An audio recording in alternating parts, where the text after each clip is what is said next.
তুলনামূলক তাণ্ডব এটা ন্যাচারালি এখানে যে পরিমাণ লিজেন্ডারি অ্যাক্টর এবং মেগাস্টার শাকিব খান আছে, সেখানে আমি যদি নীলচক্রের আমাদের নীলচক্রের সঙ্গে যদি তুলনা করি, তুলনা করতে চাই, দুই রকম জনরার ছবি, দুই রকম গল্পের ছবি, দুই রকম সুন্দর সুন্দর ছবি। আমরা পোস্টারে যেটা দেখলাম, যারা অভিনেতা তাণ্ডব, এখানে সবাই বাঘা কেউ কারোর চাইতে কম না, মানে এক একটাদের নাম হেভি ওয়েট না, এবং তার যে বাজেট আমরা শুনতেছি, সেই হিসেবে মনে করেন কি আপনি বরবাদেরকে রেকর্ড ভেঙে দিতে পারবে?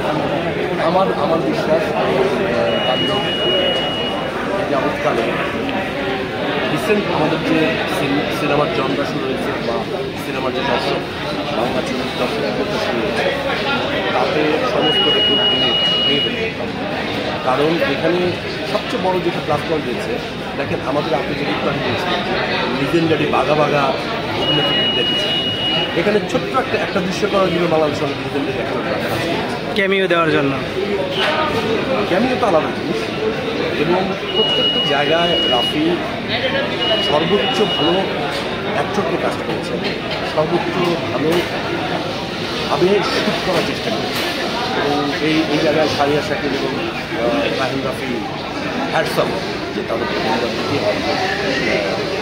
প্রভাব খুলে তারা একটা ভালো সিনেমার জন্য উজাগর করছে।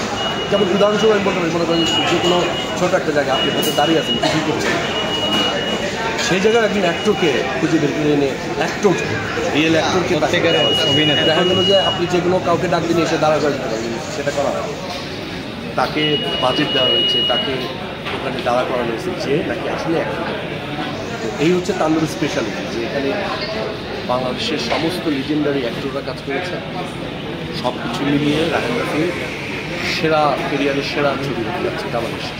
ভাইয়া আমার একটা প্রশ্ন ছিল, শাকিব খানের সিনেমাতে আমরা যতটুকু শুনতে পাইছি ক্যামিওতে আফরান নিশু আছে এবং সিয়াম আহমেদ আছে, এটা আপনি কিভাবে দেখেন? বাংলাদেশের চলচ্চিত্রের উন্নয়নের দিক থেকে কিভাবে দেখেন? কথা বলতে চাই না ভাই, কারণ এটা আমার একদম এই বিষয়ে কোনো কথা বলা আমার একদম নিষেধ।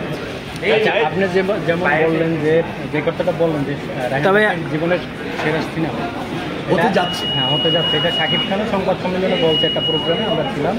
আর একটা কথা বলছে আফজাল হোসেন, যে বাংলাদেশের যে আয়োজন তিনি দেখেছে, যে দেখে মনে হয়েছে যে এটা কি বাংলা ছবি, যেহেতু আপনি এই ছবিতে আছেন, আসলেই কি বাংলাদেশে আমরা এতদিন বলছি যে বরবাদ সবচাইতে বিগ বাজেটের মুভি? বরবাদের চেয়ে অনেক বেশি বাজেট, বরবাদের সাথে বেশি। আমি একটা ছোট্ট ক্যারেক্টার করেছি, আমি আমার উদাহরণ দিয়েছি।